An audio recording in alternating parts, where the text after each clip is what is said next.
E ai? Esse vídeo demorou muito para sair, mas tamo aqui para explicar a Revolução Francesa. Antes de começar a falar da Revolução em si, temos que entender a sociedade francesa da época. A França era uma monarquia absolutista governada pelo rei Luís XVI e sua esposa Maria Antonieta. A nação era dividida em 3 estados. O primeiro era a Igreja Católica, o segundo era a nobreza e o terceiro era o povo comum e a burguesia. O terceiro estado, mesmo sendo bem maior, pagava impostos, ao contrário dos outros estados.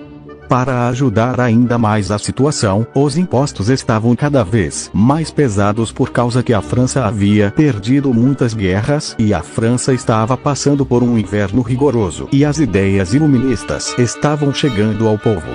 Era óbvio que isso iria dar ruim. Por conta disso tudo, as pessoas queriam acionar a Assembleia dos Estados Gerais. O problema é que, nessa Assembleia, o voto era por estado, e o primeiro e o segundo sempre se uniam contra o terceiro estado. Por isso, o terceiro estado queria votos por pessoa. Como não foi aceito, o povo se revoltou.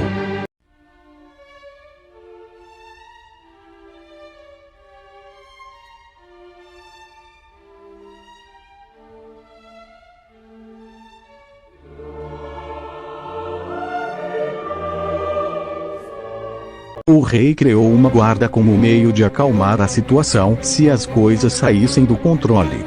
Isso fez os revolucionários temerem um possível ataque. Eles se armaram e invadiram a Bastilha para roubarem pólvora. A Bastilha era um símbolo do absolutismo do rei, pois, além de guardar a pólvora, também era uma prisão particular do rei. Então, após conseguirem a pólvora, eles destruíram a construção. Mesmo depois de tudo isso, as pessoas ainda passavam necessidades e fome. Então, uma multidão se reuniu em volta do castelo de Versalhes, que era onde o rei morava, e obrigaram a família real a se mudarem para Paris, para ele ficar mais próximo do povo. O rei acabou aceitando, afinal eles tinham matado seus guardas e estavam armados, e com isso, perdeu muito de seu poder. O país ficou dividido entre os girondinos, que era a alta burguesia, e os jacobinos, que era a baixa burguesia e o povo comum.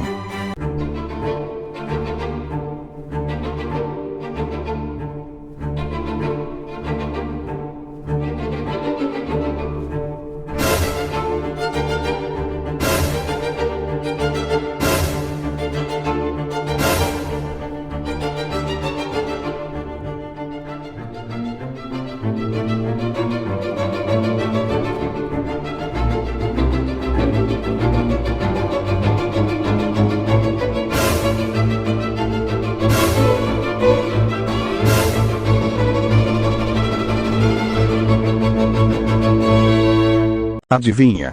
Eles foram reconhecidos e capturados. Isso foi a gota d'água para a população.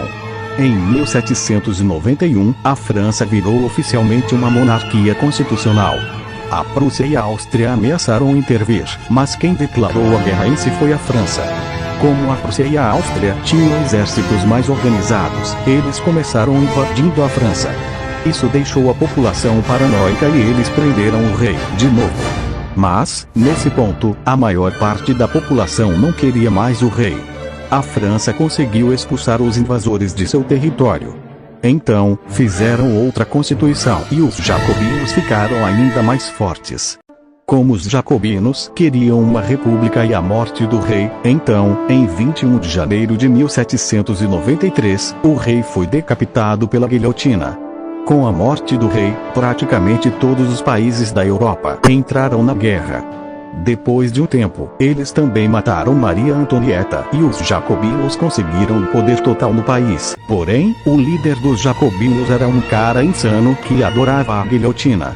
O nome dele era Maximilien de Robespierre e comandava junto com seu grande amigo, Jacques Danton. Com eles, veio o regime do terror. O regime do terror tem esse nome pois centenas, e às vezes até milhares de pessoas eram mortas pela guilhotina todos os dias. Isso acontecia simplesmente pela pessoa ser suspeita de traição, não concordar com as ideias da revolução ou não demonstrar o entusiasmo pela revolução. A França estava lutando em diversos frontes e até internamente, pois existiam muitos antirrevolucionários, principalmente nos campos. Também começou um processo de descristianização. Tomaram os bens da igreja, mudaram os nomes de ruas, mataram padres, quebraram estátuas, e até mudaram o calendário, e os mais extremos queriam criar uma nova religião baseada na razão, mas a ideia da nova religião era, de fato, só com os mais extremos. Nas guerras externas, um novo general estava se saindo muito bem. Expulsou a maior parte dos invasores e até estava atacando alguns pontos. Esse general se chamava Napoleão Bonaparte. O poder havia subido para a cabeça de Robespierre e muitas pessoas se revoltaram contra o seu governo. Inclusive o Danton.